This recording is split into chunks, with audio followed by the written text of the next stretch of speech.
what would you do if you were United? Do you think they should keep hold of him or let him go? I think I agree with what Shaka's saying in terms of him being like one of their world-class players. He's somebody where on his day, unmatched, unplayable, doesn't matter who's up against him, in my opinion.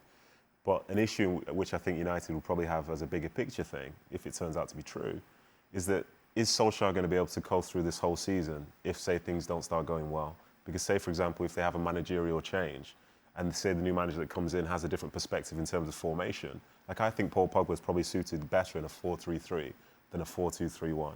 So the system that United have and the way that they play, with Fred McTominay, as Frank says, you sort of then find Pogba drifting out to the left, or you find Pogba coming in to play one of the sixes. But those two positions, in my opinion, aren't his best. And I think he would be better as one of the 2-8s within a 4-3-3. So while the manager's there and this is what he wants to do, it's almost like you're trying to fit him into the team. But if a manager comes in, or say Solskjaer himself decides to change the formation, it'll suit Pogba better. But the downside of that is it suits Fernandes less, because he's somebody who wants to play higher up and be a 10. So there's a lot of like balance, like it's almost like who matters more to you. Because if there was a change, it probably puts one of the other people in a position where they can't be at their absolute best.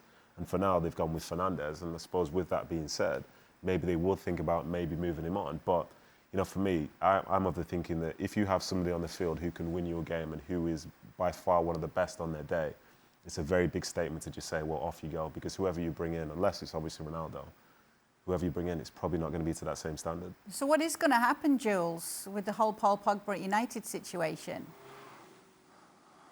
It's a very interesting one. I mean, the boys are right. It's a tricky situation because, for me, as a club, Manchester United cannot afford to let him go on a free in one season, in a year time. It should be impossible for a club of that status. Like same for PSG and Mbappe, same for Real Madrid and Sergio Ramos, in my opinion. But anyway, so it's either you sell him now if you can, or you extend his deal, which I think is also a possibility. I'm completely biased on this, as you know, but it would be crazy for me, for Manchester United, not to keep Pogba or not to try everything they can to keep him. And I'm not saying give him a 10-year deal worth a billion pounds. That's not the point. But I think he's so important for that team, regardless of the consistency or inconsistency. But he's a leader in the dressing room. He's a leader on the pitch in a team that doesn't have many leaders. He has bailed them out a few times last season in the Europa League and also in the league for them to finish second and unfortunately to lose in that final against Villarreal. But he's such an important player that I think it would be crazy to let him go. Just while we are on the subject of players at Manchester United and possibly leaving Manchester United, what's the latest with Donny van de Beek? Because the reports are that he could be going to play some football at Real Madrid, who I think he actually agreed terms with previous to going to Manchester United. And this could be coming to play with the Raphael Varane deal, Jules. Yes, that's right. It's certainly something that the two clubs are looking at. I think for Van de Beek, I mean, I went to Old Trafford a lot last season. He spent more time warming up the poor guy on the touchline than actually playing minutes in the Premier League. I felt for him every single time. So there's no future for him, I think, at United, certainly not under Ole Gunnar Solskjaer. So is that a good possibility for him to go to Real Madrid? I'm not sure how much more game time he's going to get at a club with Modric, Kroos, Casemiro, Valverde and Odegaard, and to a certain extent Isco as well, but maybe. Certainly, I think that could maybe help the Raphael Varane deal towards United, though, because I think right now the two clubs are still quite far away in terms of transfer fee and agreeing on transfer fee.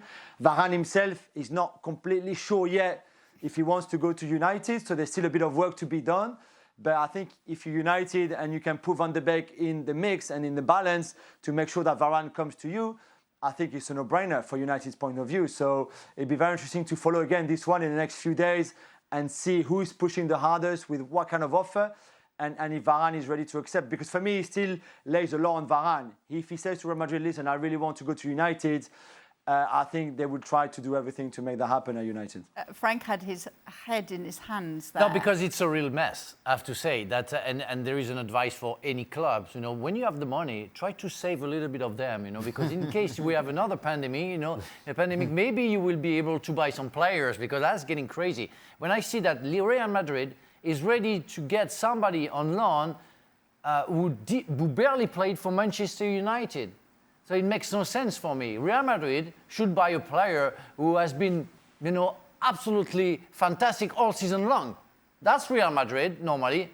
That's Barcelona. Barcelona is hiring Aguero, who barely played, and Depay, where some people are saying, yeah, he's good, but well, he's not that good.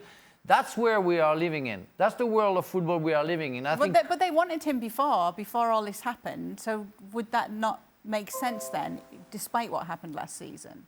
Well, I think many things in the world of football don't make sense, and you have to rethink the way of financially we handle the problems, because spending the money you don't have, hoping that the money you're gonna get will be enough to buy players, but if there is, like we have now, we are going through a pandemic, you have no money coming over, and you are in real trouble. All clubs in the world.